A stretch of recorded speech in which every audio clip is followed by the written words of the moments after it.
सद्गुरु साईनाथ महाराज की जय।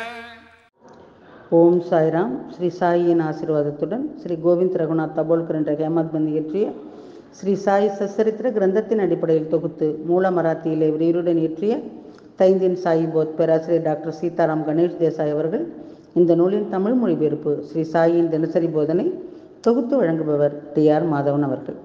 பிரார்த்தனை. சமர்த்த சாயி, இச்சிறு மந்திரம் புனிதமான ஜெயமருளும் மந்திரம். இது இனிய பக்த பாவ மோக்ஷ சூத்திரம். அவரது புனித வாழ்க்கை வரலாறு மதுரம். சாய்நாதர் கடவுள் பக்தியுள்ளவர், தர்மத்தை பின்பற்றும் பிரபஞ்ச பாலகர். இப்போது இவர் வாழ்க்கை வரலாற்றை பாடுங்கள், மன அமைதியை பேணுங்கள். ஈஸ்வர் அல்லாஹ் ஒருவரே கூறுவார், கடவுளில் வேறுபாடு இல்லை என்பார் சாய்ராம். உங்கள் அன்பான சொற்கள் பக்தியும் மரியாதையும் அருளும் வார்த்தைகள். ஓம் ஸ்ரீ சாய்ராம். ஸ்ரீ சாயினுடைய இன்றைய ஞான போதனை அத்தியாயம் 4, ஓவி 157.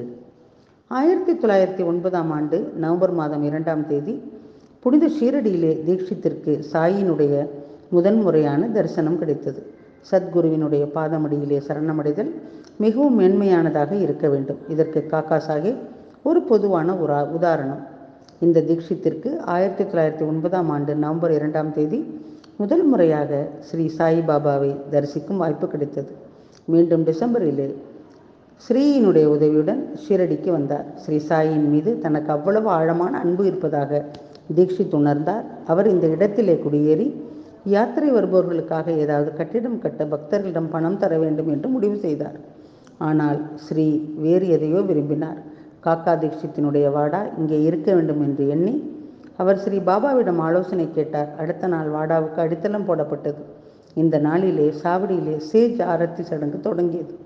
தீட்சித்தின் வாடா 1911 ராமநவமி அன்று தயாராக இருந்தது. மேலும் வாஸ்து சாந்தி மற்றும் கிரகப்பிரவேசம் ஆகியவையும் முடிக்கப்பட்டன. இந்த கட்டிடத்தின் பெயர் இன்னும் தீட்சித் வாடா. ஸ்ரீ பாபாவை இந்த வாடாவிலே காக்கா சாஹிப் தனியாக வைத்து வணங்கி வந்தார். வேதங்கள் மற்றும் பிற சாஸ்திரங்களை வாசிப்பு மற்றும் தியானமும் செய்தார். காக்கா சாஹிப்பின் வாழ்வினுடைய செல்வத்தை பெருமையும் ஸ்ரீக்கு அளித்து ஸ்ரீ பாபா உலகின் பல பிரச்சனைகளில் இருந்து காப்பாற்றினார். சத்குருவிடம் தன்னை சரணடையும் போது ஒரு பக்தன் அடையும் பேரின்பத்தையும் காக்கா சாஹிப் தீட்சித் அடைந்தார். தீட்சித் வாடா இந்த நினைவுகளின் நித்திய நினைவு சின்னம். காக்கா சாஹிப் ஸ்ரீ பாபாவுக்கு பவன் காக்ஷி ஸ்வர்ணா கழுத்து தாயத்து செய்திருக்கின்றார். ஹேமத் பந்த். உமது நாமம் தியானம் செய்கின்றேன். உணர்வுகளின் வழியை இழக்கச் செய்யவும் உங்கள் செயல்பாடுகள் மிகவும் ஆழமானது. அனாதைக்கு வழிகாட்டுங்கள். ஓம் ஸ்ரீ சாய்ராம். ஸ்ரீ சாயினுடைய தினசரி மற்றொரு ஞான போதனை அடுத்த தொடரிலே கேட்போம். சாயியை பணிவோம். சாந்தி நிலவட்டும். ஓம் சாய்ராம். श्री सच्चिदानंद सद्गुरु साईनाथ